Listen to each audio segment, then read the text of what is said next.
I. Então vamos lá, projeto de máquinas de estado. Então, na verdade, o que a gente vai fazer aqui não é o projeto em si, tá? O que a gente vai fazer aqui é ver como que são tipos de descrições de máquinas de estado em Verilog. Tá? Então, toda aquela parte de tabela, né, de definir o próximo estado, a gente não vai fazer isso, tá? Então, utilizando uma ferramenta de síntese lógica como é o Quartz, a gente consegue, de um diagrama de estados, chegar numa máquina de estados. E aí deixa por cargo da ferramenta de síntese fazer a simplificação, eliminar estados repetidos, né, ambíguos. Então, aquela parte que é mais difícil, trabalhar com outros tipos de flip-flop, né? Eu quero fazer a máquina de estado com flip-flop T, com flip-flop JK. Então isso ficou para trás, tá? A ferramenta de síntese, ela dá conta disso daí. Basta que a gente entenda mais ou menos como que é uma máquina de estado, porque geralmente elas são usadas como circuitos de controle. Então eu tenho um sistema, esse sistema muitas das vezes ele necessita de um controle, esse controle é feito por uma máquina de estado. Por quê? Tá? Imagina o seguinte, eu tenho um sistema, tá? Só que eu não tenho só entradas de tempo real no meu sistema. Eu preciso saber também o estado atual do meu sistema. Então, toda vez que eu tenho essa característica, eu tenho entradas, tá, no meu sistema. Mas eu também dependo de saber o estado do meu sistema naquele dado momento de tempo. Então eu preciso ter uma máquina de estados. Tá? Eu preciso ter um circuito que consiga armazenar o estado em que ele está, o estado em que ele se encontra. Tá? Então, basicamente, nós temos aí dois tipos, né, de máquinas de estado, que é o Mealy e de Moore. Tá? Mas de uma forma mais genérica, o que a gente tem é, olha lá, as nossas entradas, tá? As nossas entradas. Só que eu não tenho simplesmente entrada indo num circuito combinacional e dando a saída. Eu preciso saber o estado atual do meu sistema. Isso é dado por essa linha aqui, ó. Esse cara, como é um flip-flop, ele é um elemento de memória, ele está armazenando o estado atual do meu sistema. E isso também está vindo aqui, ó. Então, as entradas de tempo real aqui, mais o estado atual do meu sistema, vão me dar uma nova saída, que basicamente, nesse caso aqui, é um novo estado. Tá? E uma nova saída em si, que é o meu Z de T aqui, ó. Então, basicamente, as máquinas de estado fazem isso. Descrever isso daqui em Verilog é muito simples, tá? Basta a gente segmentar esse diagrama. Então, basicamente, o que a gente faz são dois blocos always. Um bloco always que faz a lógica do próximo estado, ou do estado seguinte, e um bloco always que faz a lógica combinacional, que me dá a saída e me dá esse próximo estado aqui. Tá? Então, é muito simples a gente fazer essa descrição. Inclusive, a gente já viu lá que eu tenho os templates, né? Então, isso aqui que a gente fazia lá em digital 1, digital 2, a gente não vai fazer mais. A gente não vai ficar descrevendo a nível de porta lógica um diagrama de estados. Tá? Então, basicamente, a gente vai partir... Desculpa.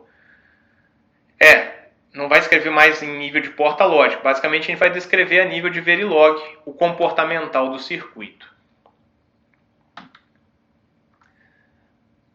Então, vamos lá, pessoal. Então, as máquinas de estado aqui, ó, vamos para a máquina de Mealy. Vamos falar da de Moore primeiro.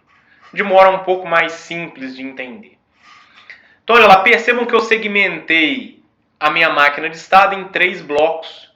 Isso significa que eu posso fazer a descrição no Verilog com 3 blocos always também, tá? Eu gosto mais de fazer com 2. Então a gente vai ver lá o código de exemplo depois. Está feito com 2 blocos a máquina de Moore. Aí a máquina de Mealy eu fiz com 3 blocos, só para modificar, mas eu também consigo descrever com 2. Inclusive eu prefiro descrever com 2. Então olha lá, eu tenho esse bloco aqui define a saída. E ele é um bloco puramente combinacional. Por isso está escrito C aqui. Esse C é de combinacional.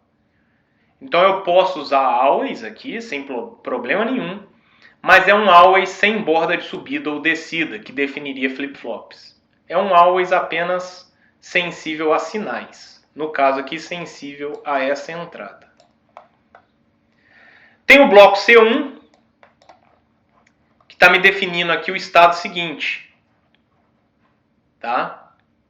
Então ele é sensível ao estado atual do meu sistema e sensível à entrada. Posso definir também um bloco always para fazer isso. Ele não vai ser sensível à borda de subida nem descida, ou seja, ele não vai ter flip-flops. Por isso, C de combinacional aqui.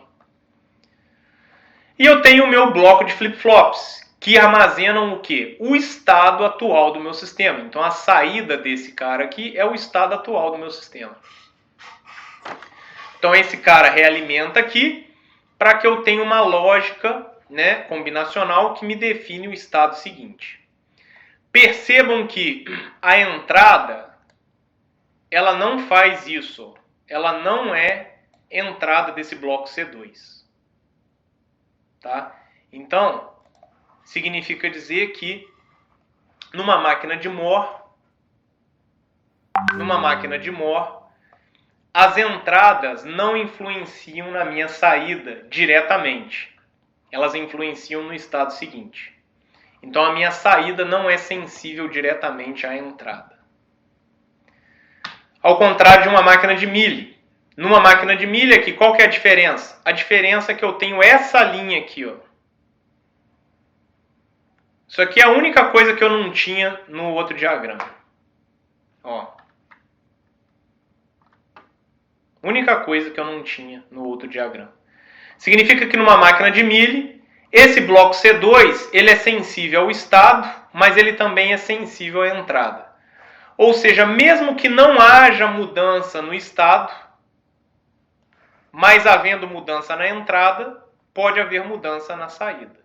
Isso não acontece na máquina de Moore. A máquina de Moore só vai haver mudança na saída quando há mudança no estado. E o estado só muda quando há clock, porque o estado é uma saída de flip-flops. Então a saída do flip-flop só muda quando há clock. Isso significa dizer que a saída Z de T numa máquina de Moore, ela está sincronizada ao clock também, porque ela muda quando muda o estado, e o estado só muda quando há clock. Já numa máquina de Mealy, é diferente. Estado atual só muda quando há clock, beleza, é igual ao anterior. O problema é que o C2 aqui, ó, ele também é sensível à entrada. E a entrada pode mudar sem que haja mudança de clock. E esse cara é um circuito puramente combinacional. Então, se a entrada mudar, ele vai mudar a Z. Mesmo que não tenha havido clock para mudar o estado atual. Então, isso pode acontecer. Tá? Então, a máquina de Mealy, ela tem uma característica de ser mais sensível aí a glitch. Tá? Então, a gente precisa ter cuidado com isso. Tá? Ah, professor, significa que a máquina Mealy é pior que a de Moore? Não. Ela tem suas aplicações. Na verdade, pessoal, o que a gente costuma fazer é uma máquina, eu chamo uma máquina híbrida, né? É uma máquina que tem características aí tanto de Mealy quanto de Moore. Algumas saídas em sistemas de controle, né, em circuitos que controlam um sistema, algumas das saídas só mudarão quando houver mudança de estado, outras poderão mudar se houver mudança de estado ou mudança na entrada. Tá? Então, isso é comum em circuitos de controle, em máquinas de estado ali que fazem controle de sistemas. Tá? Eu ter essa possibilidade de características diferentes das minhas diversas saídas. E geralmente essas saídas são sinais de controle. Então eu tenho sinais de controle que dependem apenas do estado e tem sinais de controle que dependem do estado e da entrada. Tá? Então isso é comum. Professor, isso é difícil de fazer? Não, desde que eu saiba o que eu estou fazendo, isso é bastante normal. Tá?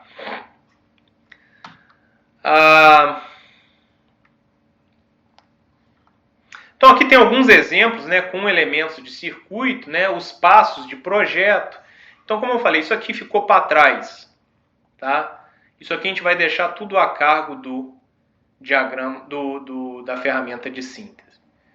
Né, lembrar um pouquinho só aqui da diagramação, né, do diagrama de estados. Então, vamos ver esse de baixo aqui primeiro. Ó. De baixo aqui, ó. Esse aqui é MOR, né? Tá escrito aqui, ó, MOR e MILI. Né? Então, MOR.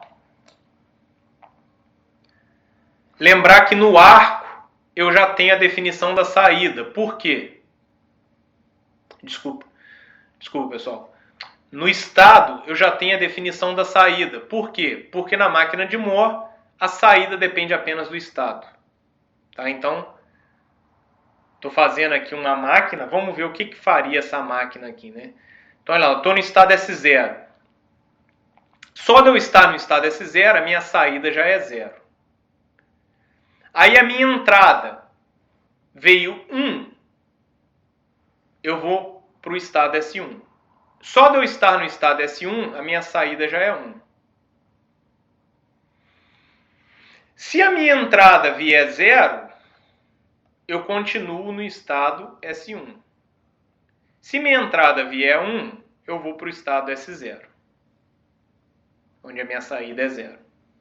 Já na máquina de MILI, tá? Na máquina de MILI, eu não tenho a saída definida apenas pelo estado.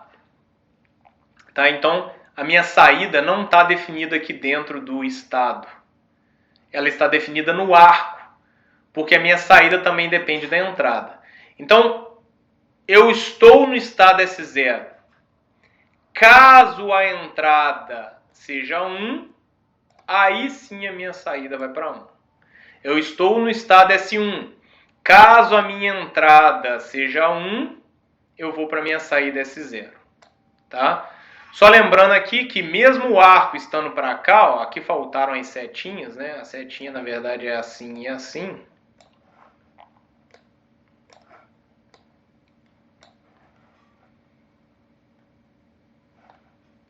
Na esquerda é a entrada, na direita é a saída. Aqui também, tá? Mesma setinha estando para o outro lado, mas esse cara aqui é a entrada.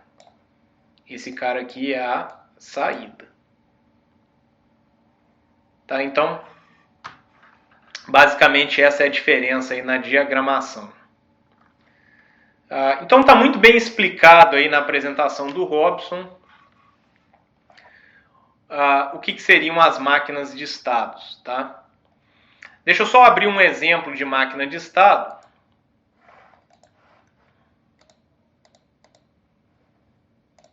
Esqueci de deixar aberto.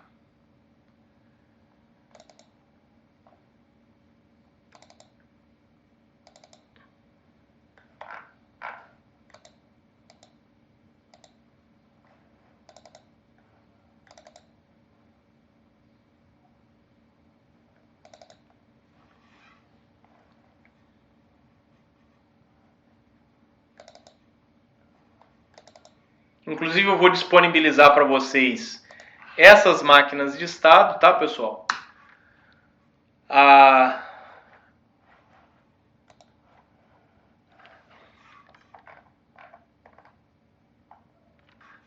Bom, tá num tamanho bom aí, tá dando para enxergar. Então essas máquinas de estado aqui, ó, é a máquina de estado que identifica a sequência 101. Tá, vou liberar ela tanto por máquina de MILI quanto por máquina de MOR. Tá, vou deixar aí como exercício para vocês fazer o diagrama de estados dessa máquina. Tá? Então, detectar a sequência 101. Ou seja, eu tenho uma entrada de 1 bit. Tá? Então, olha lá, minha entrada aqui, ó, entrada IN de 1 bit. Tá? Então, se IN é 1, eu vou para um outro estado. Se in é 0, eu vou para o outro estado. Se in é 1, aí sim a minha saída vai para 1 e eu já estou no último estado aí, né?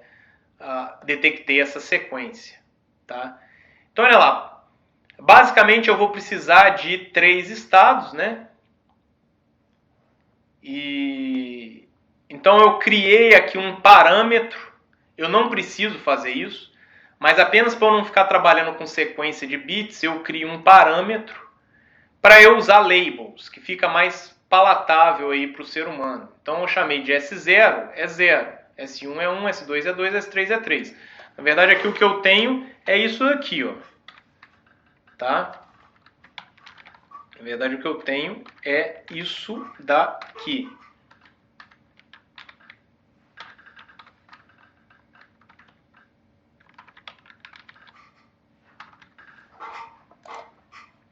Beleza? Então é a mesma coisa do que estava escrito ali antes.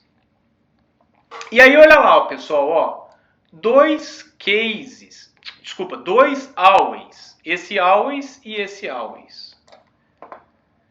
Então, um always está fazendo a parte do circuito combinacional de saída, que é esse cara aqui, ó. Esse always, ó, parte combinacional. Eu fiz um case. É uma máquina de Moore. Então a saída depende apenas do estado. Então olha lá, ó, a minha saída está recebendo atribuições baseado apenas na checagem de estado. Então se eu estou no estado S0, minha saída é 0. Se eu estou no estado S1, minha saída é 0. Se eu estou no estado S2, minha saída é 0. Se eu estou no estado S3, aí sim a minha saída é 1. Então eu tenho aí os 4 estados.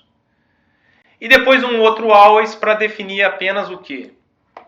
O meu estado da minha máquina de estados, né? Define ali quando que eu mudo de estado. Então, para mudar de estado, aí sim eu preciso ter a mudança de quem? Da entrada, mas também do próprio estado. Então, eu tenho que fazer essa checagem, né? Só lembrando aqui, ó, máquina de Moore. Máquina de Moore. Olha lá, ó. A máquina de Moore aqui, ó. Lembrando que a saída dos flip-flops dependem da entrada e dependem do estado atual. Aí fala, professor, mas o senhor não falou que a gente poderia descrever cada um desses blocos azuisinhos aqui com always? Poderia. Tá? Só que é muito mais prático eu englobar C1 e esse bloco dos flip-flops junto. Ó. Perceba o seguinte, para eu definir o estado atual aqui, ó, eu preciso checar, para eu definir o estado seguinte, eu preciso checar o estado atual e preciso checar as entradas. E eu vou fazer uma lógica com elas. E a saída dessa lógica vai estar registrada pelo flip-flop. É basicamente o que está sendo feito nesse bloco. Percebam que eu tenho lógicas aqui, eu estou testando. Ó. Se a entrada, né, é verdadeira, né? If in é igual a 1, eu poderia escrever assim. Ou eu posso ignorar, né, quando é um bit, né, um boolean, na verdade, se eu fizer analogia com software, então eu posso fazer só assim. Então, se in, aí eu faço, ó, o estado atual recebeu S1. Else, o estado atual recebeu S0. Então, o case, ele está fazendo o papel de C1.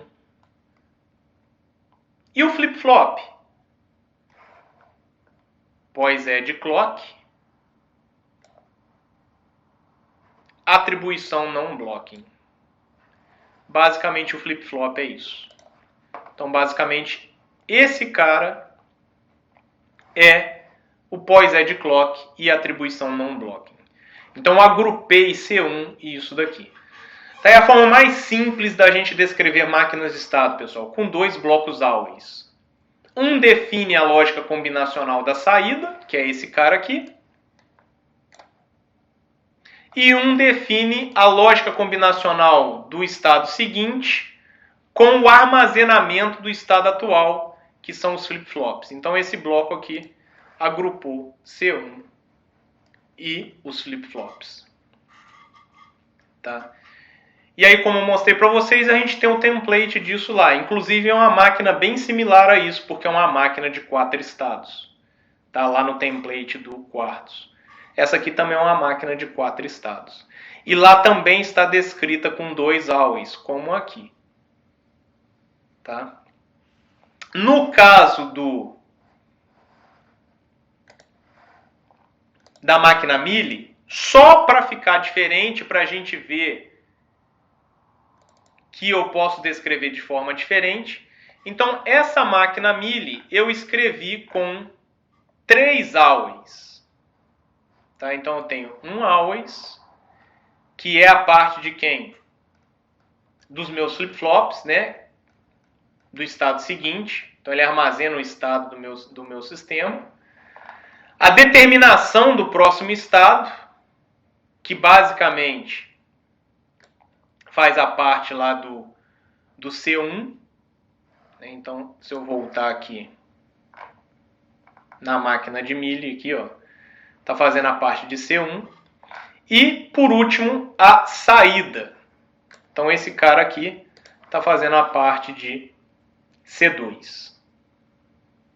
Mas, de novo, pessoal, por uma questão de achar mais simples, eu sempre descrevo com 2 always. C1 e state register aqui num bloco always. Esse bloco always que vai ter o clock, né? Porque vai ter que ter registro, já que a saída, né? As saídas desse bloco always, né? Elas serão